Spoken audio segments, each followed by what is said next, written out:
Okay, I think I've got 15 minutes or so to get to this. Is that the idea?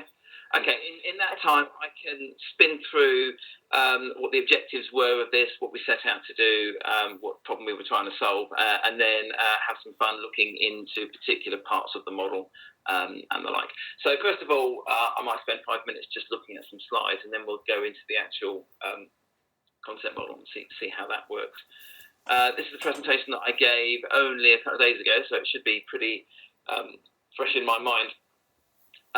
First of all, we were simply thinking that a smart city needs to share data across the various agencies and indeed with the public. But much of that data is originally sourced within particular sectors, and they use their own language as they do that, and therefore it becomes quite hard to share the data across those sectors. That's what I think each of these 3 paragraphs are basically saying that. So we find that each sector has got their own models, and they work really well within those sectors. So health has got a model, and education's got a model, and transport's got a model. But then you try and blend, or indeed even discover, that there is information about the same thing across those different sectors, and it becomes quite hard. That's effectively the problem that we set out to solve. As a quick illustration of that, here is an excerpt from ISO 13940, the Health Informatics System of Concepts. And just quickly down the left, what you're seeing is some concepts as defined in that sector-wide concept model. And as you can see, they're all about health. So you can only use them in a health sense, and some of them are a bit hard to know exactly what they are. So what is episode of care? What is point of care? Over on the right, you're seeing how we've mapped them to the smart city concept model, and you might immediately start to get a feeling of that what we've done is just try and define some truisms of concepts that every sector would recognize they have in their data. So everybody's going to say, yeah, I've got a person, and it's about events, and it's about recording the state that things are in, or the objectives that we're trying to achieve, or the places that things are at. That's all we've sought to do. I'll just get us quickly, I think, over to this one. In doing so, we wanted the model to be relevant, first of all, at a very operational level. So, even if that's just down to sensors and actuators, systems connecting to systems, or indeed shared casework about real people and real places. But we also wanted it to be relevant at a statistical level, so aggregating things, sharing statistics across a city. We wanted it to be relevant analytically, so understanding, drawing the conclusions out of data, big data type stuff, and indeed sharing those analytics across the city. And then we also wanted it to be relevant politically, indeed trying to describe decisions, budgets, strategies, priorities, how we're going to invest our money to try and get to what shared outcomes for the city. And we wanted to do that in a way that political view of the world, if you're making an investment, can you observe it back in the actual operational data that you're now starting to see as a result of the change that you've made? And we want the whole thing to be based on a series of believable quality reference data, such that all of our citywide data is hooking into a layer of reference data, and that's the basis of the joins. And to do all that, you're going to need some common high-level framework ontology that allows all those joins to happen. You'll see also I've got a slanting line that talks about the difference between public data and protected data. And the line is slanted because you'd like to think that as you work your way down this stack, more and more information becomes publicly available. Okay, so that might be enough of that, because I'll get into the model in a moment. But bear in mind that what I'm about to show you can download. You can go to the BSI website, search for PAS 182. The wrong number there, just to be clear. Isn't it? That's just me typing too fast. If you ever get to PAS 812, then sorry, it's PAS 182. Isn't that terrible? Okay, yeah. Well, that's an even better reason to say that actually you'll probably get more value by looking at it at the website, which I'll show you in a moment, which is www.smartcityconceptmodel.com. And and indeed also this model is machine readable, so you can go to data.smartcityconceptmodel.com/model, and there's an RDFS representation of the model. Okay, so now I'm going to flip across, and hopefully you'll have to tell me that you're looking at the website. Yes. Okay. So this is, so if you went to www.smartcityconceptmodel.com, you can do this, and indeed please do, because I'm not going to have enough time to go into the detail of what we've done here, just to give you a flavour really of how it works. So welcome to the model, and we have 22, indeed here they are in alphabetical order, main concepts. And we've chosen those 22. I mean, we could have had 2,000 concepts, but we obviously, one of our design goals here was to keep this very high level and manageable. So we've chosen these 22 concepts because we feel that they're sufficient to be able to describe city data in, and they're particularly relevant to the task of sharing data across a city. Now, of course, looking at a concept model in alphabetical order is the worst way to try and tell a story about a concept model, because kind of by definition, that's not how they're linked up. But I will just pick a couple here just to show you how it works. Perhaps I shall pick service. Here we go. So the idea of service. And basically what we've got here is we have a concept, we give it a name, we give it a definition, and then, more importantly, we describe how data of a type service relates to other information in the model. So, for instance, you'll see here we've got agents, and you'll recognise agents as being either an organisation or a person. And this is simply saying that services are provided by agents. Now, even if the model just had those two concepts in it, that's enough to start saying, right, well, perhaps we can have a register of all the services available in the city and and who provides them. And you'd go further and you'd say, but actually it's useful to understand the audience for a particular service, who uses certain services, and that would take you down to the community type concept. Or you might be saying, what are the resources? How much, what resources are used to provide this service? Or what's the eligibility for a service? That would be rule. And indeed, what cases have been raised within that service, and so on. So each of our concepts have that kind of idea. It's worthwhile saying that we kind of researched each concept, so it's worthwhile popping over to the sources area, and you'll see, oh, look at that, I've forgotten about that. You'll see where we've got certain definitions of certain, of each of the concepts. So if I go to, well, I was just going to click that, forgotten what's there, the EC core vocabulary for service. I think you have to download that, do you? Let's not do that. But maybe Wikipedia will also describe the nature of service. So we've gone through each of our concepts, looked for existing definitions of those, and built them into the model. Let me just go to one other place. Perhaps I'll go to the idea of community. Community, as it turns out, has become a very important concept within the model. It's become very, very useful. You'll see we define it as a group of persons or organisations that share a common characteristic, such as place or circumstance or the like. And here, so that might be the long-term unemployed, or it might be commuters, or indeed it might be the retail sector or the tourism industry, or whatever that is, a way of grouping people or organisations together such that we can start to provide services or set objectives or ambitions for that whole group. And of course, the idea of community is that the people in it don't know each other, and indeed, if we take something like long-term unemployed, at the start of the year, the actual people in that group hopefully won't be the same people that are at the end of the group, but they're still the same group. So things like community. And following community, so you're seeing here that services are used by communities, and communities contain communities, and we can see how that would work.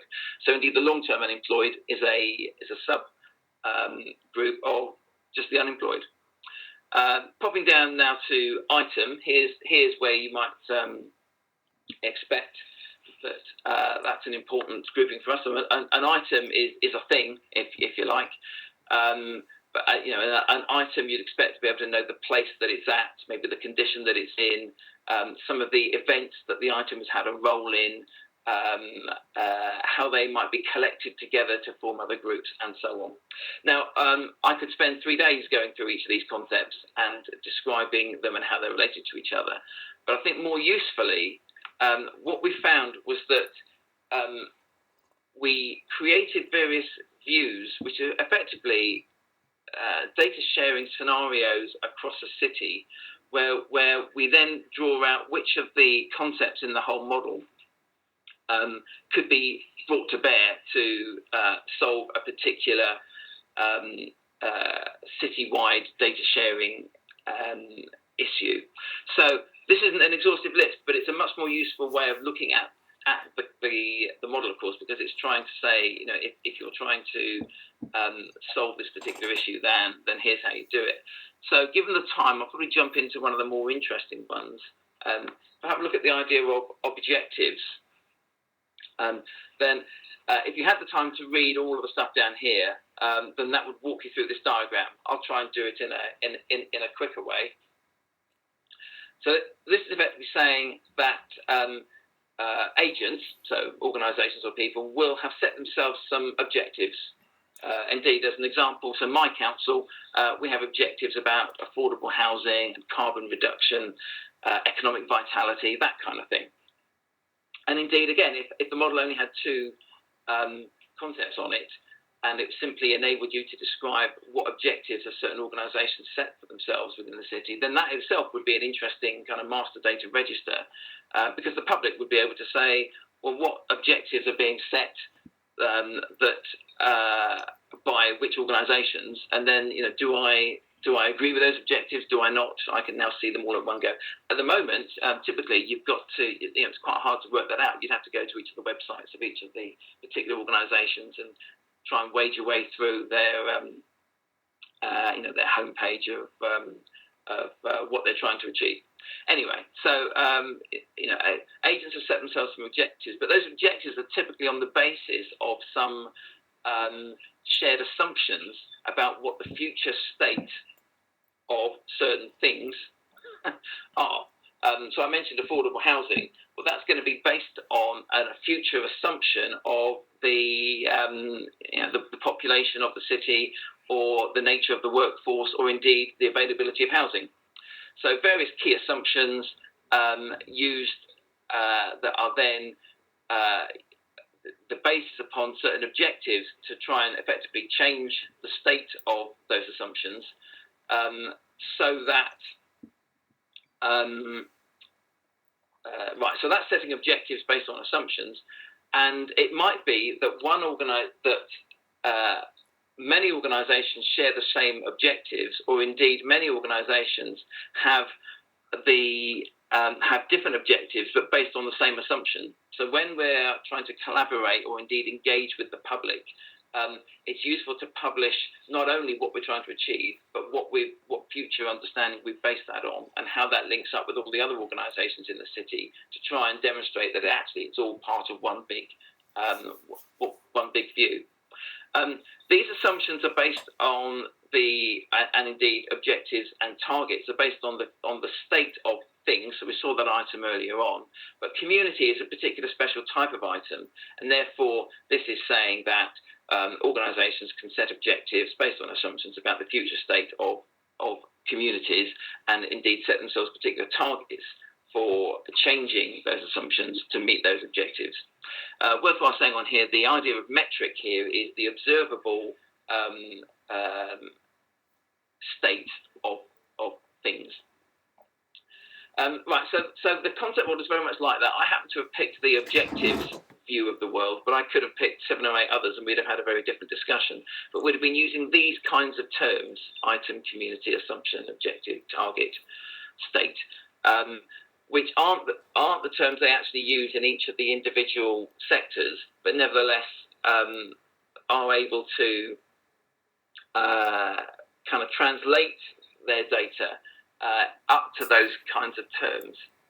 So I think what in the time I've got, I'd certainly commend you to have a look at the definitions of the individual concepts, and then how we've tried to tell stories about sharing data within a city using these views.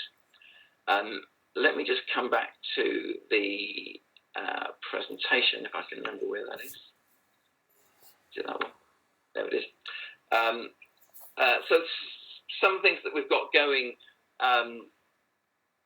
to work with that. I'm working with various councils in the UK. Indeed, I'm actually working with the health sector standards body and the education sector standards body in the UK, who are currently mapping their really quite complex, and unless you're in that sector, rather impenetrable concept model that they have, up to our much simpler model. And the idea is that we want to be able to try and read across from the complex models that each sector has, just using this foundational ontology as a kind of bridging mechanism that enables us to discover data across those two sectors. At a very practical level, here's an example. I'm working with a particular council, and that's Rochdale Council, which is in the north of England, and they're trying to do that within their one organisation. But they have, when they ask themselves a simple question like, "What happened to a child last week?" They've actually got 10 or so computer systems that might reference that child in some way. Each of those systems are quite complex SQL systems. And although they've warehoused them and they've done some master data, it's still very difficult to get a single quick view of that information. So they're mapping their data from those systems up to the Smart City Concept Model, and then they want to use that as their presentation layer and their query layer to quickly ask queries across the whole data set to hone in on where the richer information is within those systems. So, in fact, this is examples of mapping that. I shan't dwell on that. This is the kind of thing that we end up with, where this is the Rochdale example, I think, isn't it? Just understanding that we've got this is a child who's registered at 2 schools, but the child is a person, and the registration is what we would call an account. There's all sorts of other accounts, which is effectively a relationship that you have with an organisation, but they don't call them that. But if you simply want to say who has some kind of footprint with this child, then using this language and mapping those systems to it quickly gets you to understanding every place in an organisation where, in this case, a child has some account relationship back to an organisation. I've got various other examples of this, where it's taking data from effectively one row in one computer system, then breaking it out into, in fact, here's an absence from school, but that's an event of a person from an organisation, which is the school. So, and clearly the idea here is that actually at each of these boxes, we might be able to link out and find more information about that school, or more information about that purpose, or more information about why they were absent, and so on. Okay, so I think I've got lots of this kind of stuff, but that's basically what the Smart City Concept Model wants to be. It's a foundational ontology that invites a city to bring its leaders together, if you like, and understand the nature of the data that's going to power the city at this operational, statistical, analytical, and political layer, and then extend out from the concept model to define the classes and properties that are relevant to the job that they're trying to solve.